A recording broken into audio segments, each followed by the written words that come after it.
Okay, guys, hi to all. Today I'm going to record this video, and I will speak about the history of the Floyd Rose system here that I'm showing you in this beautiful original American Kramer from the 80s. This is an 87 Kramer.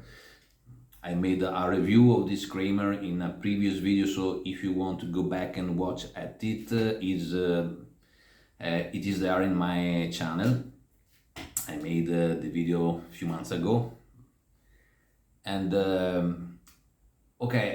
here I will speak about what I know about the history of the Floyd Rose system here.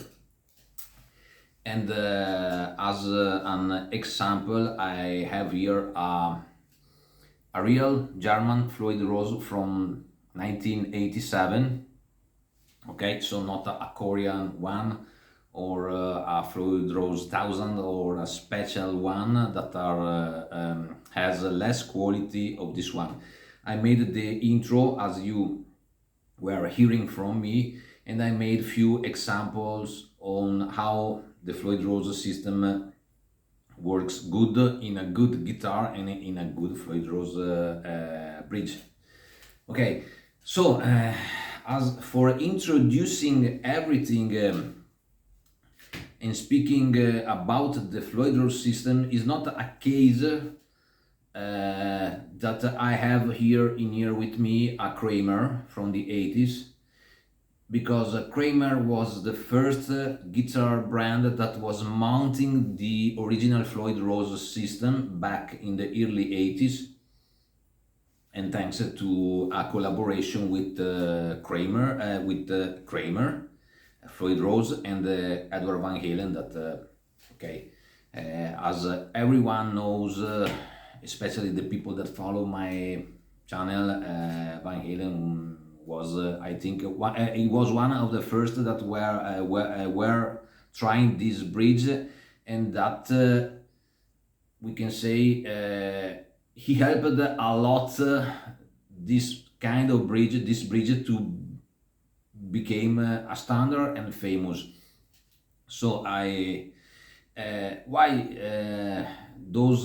this Floyd Rose was on a Kramer guitar, because I have to speak and tell and give more details about that era, that were the end of the 70s and the early 80s, when Kramer was becoming and wanted to build better guitars than Gibson and Fenders, that back then, because Fender, because of CBS, and Gibson for other reasons, were building and not caring a lot of guitarist needs, and especially Fender were delivering not nice guitars. In the 70s, the Fender guitars are not so nice. I had some friends that has, for example, I have a friend that has had a 1979 Fender Stratocaster, and I tried it and I didn't like it at all. The weight was horrible. You can't have a Fender Stratocaster that weight as a Gibson Les Paul standard. Okay, the Gibson weight because it's more bigger, but a Fender no. The neck profile was even not a Type C or V. It was a really strange neck. Not a lot of playability. The only things I was saving that guitar were the pickups that were quite nice, but for the rest it was horrible guitar. And I can't imagine the artists back then buying those guitar. Blackmore was one of them, but I don't know how he did, but probably his guitar was perfectly set up. It wasn't the standard one that you could find back then in the shops.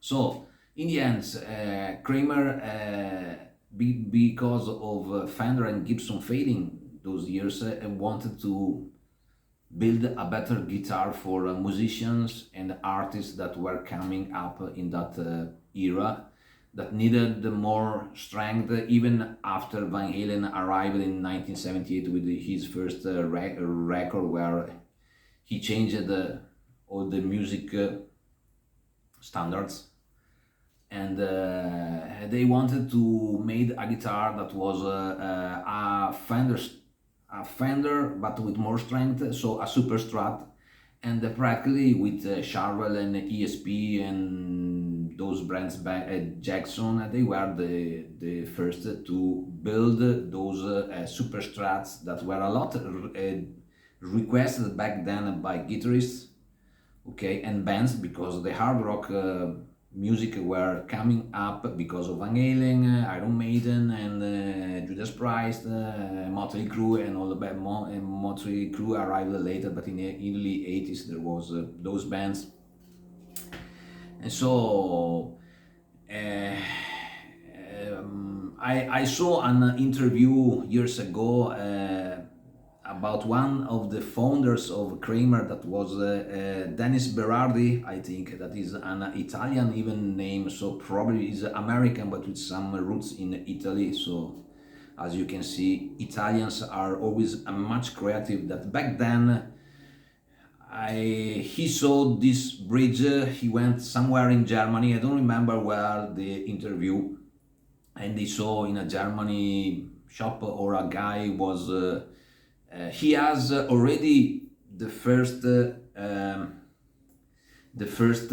prototype of the Floyd Rose system, but it was without the fine tuner's ear back then, and the guitars with that kind of bridge without the fine tuners were staying surely in tune, but when you needed to retune a little bit, and you had to open here the locking system on the neck and retune from the tuners in the neck here, and it was a long process, because you had to take the key for opening the locking nut and do all the work, and it was too much long, especially if you are in a live session, because until you are at home and you are studying, and already in that scenario would be annoying, you had to open everything and retune, and he saw this guy in Germany that has a similar bridge, if I understood well back then, with the fine tuners here, that he could tune from here without opening the locking nuts. So he returned in the United States with this idea. I think he spoke with Floyd Rose, even with Van Halen then, and I mean, in the United States, I read, I hear this interview where he went to some businessman asking the money for producing this Floyd Rose, and no one was believing in him. I remember that one guy with one manager in New Jersey, if I remember well, correct me please, because I'm speaking of interviews I saw years ago and maybe I forgot the right place. He told to Dennis Berardi, that was really a clever mind, and really with a really nice taste in the business, in the music business. And he told he was searching for the money for building this bridge with Floyd Rose and Van Halen, and he came to ask to a manager of that has some people that has some business with the money, that he could provide him the production of those Floyd Rose. And when he showed the first version of the Floyd Rose with the fine tuners here, the guy in the factory told him, "My God, if you are able to sell more than 1,000 of those braids, I will kiss your back in New York somewhere in Madison Square Garden." And Dennis Berardi told him, "Really?" He returned back to this person after 2 years, and he told, I sold 250,000 Floyd Rose. So what about kissing my back in Madison Square Garden? And the other guy told, "You are right, but I will not kiss your back, but I can give you a guitar for free." I don't know now the exactly story. But you see that behind this, there wasn't something that was in the business programmed step by step in a precise way, in a sequential, perfect thing. Way. It was more ideas that people has in the United States of the 80s, where the American dream was still alive. Okay, so this Dennis Berardi went even to Van Halen and he showed him the fine tuners thing, the Floyd system in his complete final hardware. And Edward Van Halen told him, "Let's do it," like in a Van Halen style. "Let's do it, then let's do it, and you will be with your Kramers the most selling guitar in our world." It was funny because Dennis Berardi met the manager of Edward Van Halen in a flight back to New York, I think. And he didn't knew him, but he saw he has a Van Halen jacket, and he wanted to speak with him. And because he was curious, and then he understood that he was the manager of Van Halen, and when he knew they spoke about this Floyd Rose, and that he wanted to show it to Van Halen, to Edward Van Halen. And the manager told, "Okay, now when we go down from the flight, I will call him and I will tell him if he can meet you and you can show him this bridge." And Berardi, in a funny way, told, "Okay, we will see." So they went down from the flight. The manager went in the first phone in the airport, in the first phone area in the airport. Back then there wasn't this cells, the smartphones, nothing. And he saw him calling someone. He was thinking, maybe he's acting that he's calling Van Halen. He will tell me then, "Okay, I spoke with someone. We will see in the future if you can show him this bridge." And he went back to him after the call, and he told him, "Okay, so I spoke with Van Halen, with Edward Van Halen," and Berardi was there saying, "Really?" And he told me that when you want, we can go in his house and showing him this bridge. And they went in his house with Van Halen, and Berardi was surprised that Edward Van Halen. It was the first time he saw his guitar, his Frankenstrat, and back then Edward Van Halen, it was the only guitar he was playing. Maybe he had many others, but when he saw that guitar, he thought, "My God, but if he plays with this guitar, we can bring him a real better guitar with a really nice Floyd Rose system that I have in mind to build, with a better looking guitar," and so on. And so the Kramer guitar of Van Halen that we can see in a live or without a net live barn with the Floyd Rose system. The collaboration started in those years, I think around 1982, if I'm right, I remember well. Please correct me, because those are things I read somewhere here and there, and maybe they are not correct, but I know there are a lot of followers that are really die-hard Van Halen fans, and that can correct me. I'm not here for having the final truth about this story, but you can tell me, write me and post and say me if I'm correct or not, and correct me. And so because of Kramer wanted to have a big guitar, better than Gibson and Fender that were failing, with a bridge that all the guitars needed back then for shredding, making all the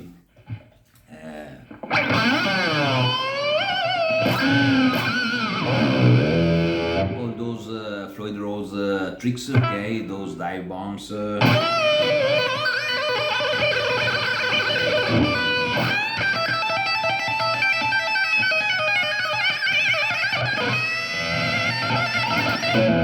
those things that back in those days were really all guitarists want to be. A lot of guitarists back then wanted to be shredders like Van Halen and other famous guitarists back then. George Lynch, for making an example, Randy Rhoads, Jackie E. Lee, and a lot of them.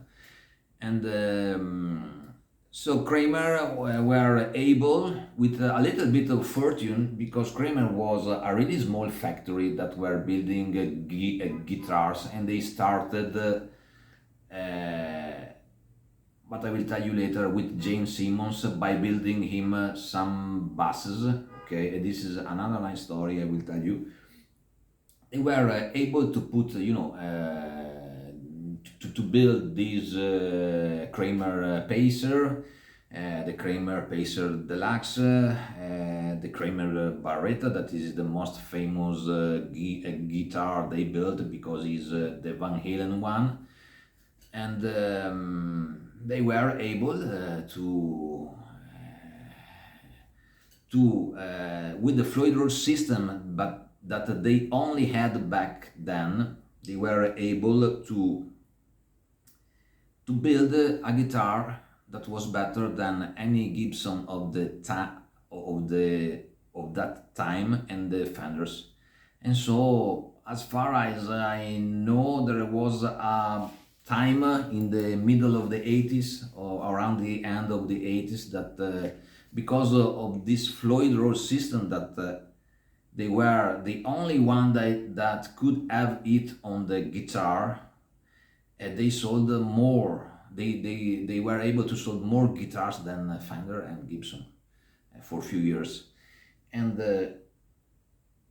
the other brands like Charvel and ESP and Jackson, they all copied the Floyd Rose system from Kramer and Floyd Rose, okay, in a licensed way, and they couldn't copy because they could not, but they had some similar bridges, okay, with the locking nuts here that were working fine, but they weren't at the same level of these original Floyd Rose that were built in Germany with high standards, pieces costing even more.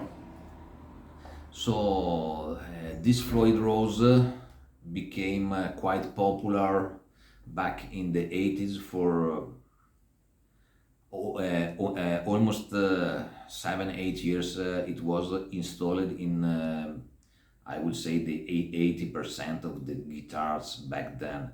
Then the grunge arrived and all were destroyed. What was done in the 80s was destroyed, and they went back of 30 years in my opinion, speaking of guitars themselves. But the Floyd Rose system is a brand, is something that connects all fans, all guitarists to the 80s. And you have to know that this was really a marketing thing that happens for a lot of casual meetings, and from the really marketing view of the future of Kramer, that they wanted to believe in the American dream, to being able to build better guitars than Kramer, than Gibson and Fenders, with high standard level bridges, and they believed in it and they did it because those things those things born because of people courage and even a marketing mind that watch a lot in the future and not only to the past. And so they built this fantastic Floyd Rose system. Okay, and this is a clear example. I will try to show you from near. The nice thing of this Floyd Rose is that it's not fixed in the bridge and going in one direction only. It's a Floyd Rose, a floating system that goes in this direction, down and even up. The nice thing of this is that you can play the guitar at the Floyd Rose in two directions, of course.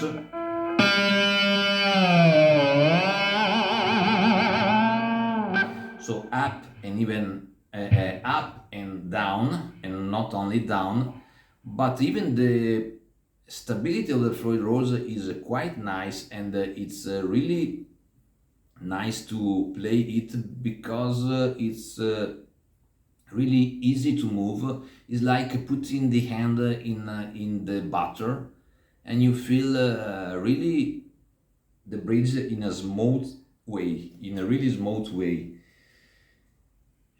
It's soft. For example, I have other Floyd Rose in the Frankenstrat that okay, is there. You can see from the video now. Where the Floyd Rose is a 1000 Floyd Rose is anchored, is fixed on the bridge, and it can go only down. It plays good, okay, but not as this one. This one goes in two directions and is so soft to play. Is really nice. Then Kramer was making even the bar here that were more tiny, that are better. In the other Floyd Rose, I always saw the bar more bigger, and I don't like much. I like them to be soft. Those are really war machines for playing hard rock and music from the 80s. And here I have a detuner, but I will remove it because I don't need it anymore, because I made a modification in the past on this guitar and I was trying to anchorate the bridge that could go only in one direction, because I wanted to play in drop D, and with a floating system you can't play in drop D because the guitar would go out of tune, because the Floyd is that doesn't go only down but even up. So if you lower down a string from in drop D, you lose practically the intonation of the guitar. So I tried this thing, but it did not work really well. The work was done, not so good, and the guitar was like the guitar could not scream as it should be. In this way, you have a guitar that tend to have with a floating system, because you can move the bar here up and down easily and softly. You can have a lot of how can I say, I don't remember the English term, Larsen, okay, and it is really nice. Now I will try to show you, but I am connected through a line 6 with two speakers, and I don't know if I will able to test it, but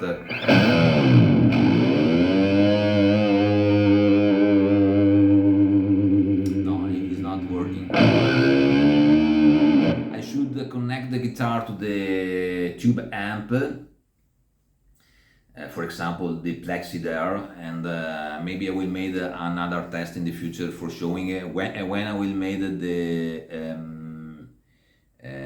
I made a video speaking of the Plexi. I will show you how those Larsen came out so easily with a floating Floyd Rose system. It's fantastic bridge. Really, I have many guitars with the Floyd Rose, but the one installed in this Kramer is the best one. Is the original one. It came from the 80s. They built it with the material without trying to saving costs on the material, that is important, and it's soft. One thing I wanted to say about Van Halen and the Floyd Rose system. Lately, in his Wolfgangs, the Defender ones, the custom shop ones, he installed an original Floyd Rose, but made in Korea with the material that they were built in Korea. That is cheaper than the German ones, because in his opinion he liked more the tone of a Floyd Rose system made in Korea than the German one. Then he's Van Halen, so he's a genius. So for him, everything is. He's a genius. So he mount on guitars that cost 4,000 euro a Korean bridge, but he can do. But this means one important thing that I will tell you now, that back in the 80s, only in Germany they were able to do really good Floyd Rose system. But maybe now, even in Korea, they learned how to do them right, and even the material probably are not so worst like when they were doing those Floyd Rose system 25, 30 years ago. So it means that the quality is becoming quite standard in those Korean bridges that are quite near the German ones. I will say yes in one side and not in the other one, because I have the Korean one in my Frankenstein and it plays good, but I continue to prefer this one. Can be okay because for the nostalgic meaning of the 80s for me, but I prefer this one. Okay, I think I spoke too much. I made a long video of almost 30 minutes. I don't know who will watch this video, but anyway, if you liked the video, please put a like, subscribe to the channel, and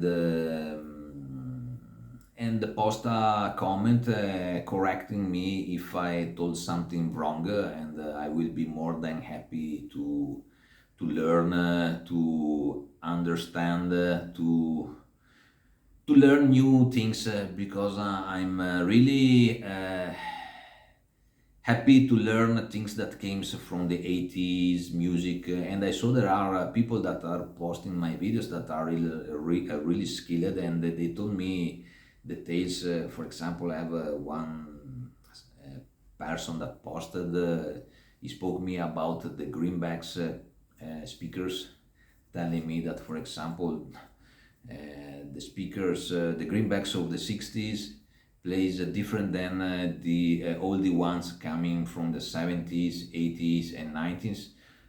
Not because they were built better, but because back then in the early 70s, the factory where they were built went on fire, and so they lost all the speakers that were done back in the 60s, and they have to rebuild, reconstruct them, but they didn't know how to do them because the original ones were lost completely. So they redo those speakers with what they were remembering about the old ones, because back then it was all written on papers, not on computers, and the memory of people, was on paper. If you were losing a paper with the with how to build a speaker, with the materials, all and this, you have to restart from zero and do new speakers. So when I knew this thing, it was really curious. So it means that if you want a really nice greenback on your cabinet, you have to search for the one from the 60s, because they are even different in tone and everything. So I'm thanking you for watching the video. If you arrived till the end, I'm in vacation, so I have much time, so I do more longer video. I ask sorry, and okay, keep on rocking and see us in the next video. I will try to do something on guitar now.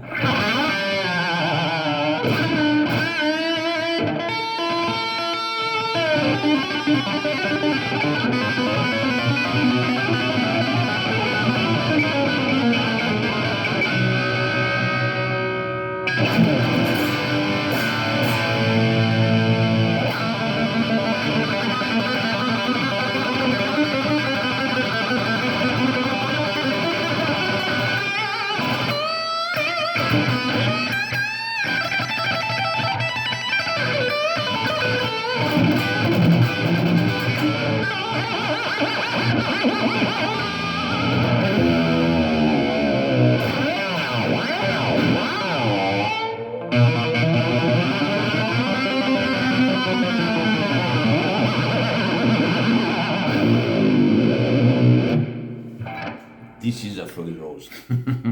Keep on rocking.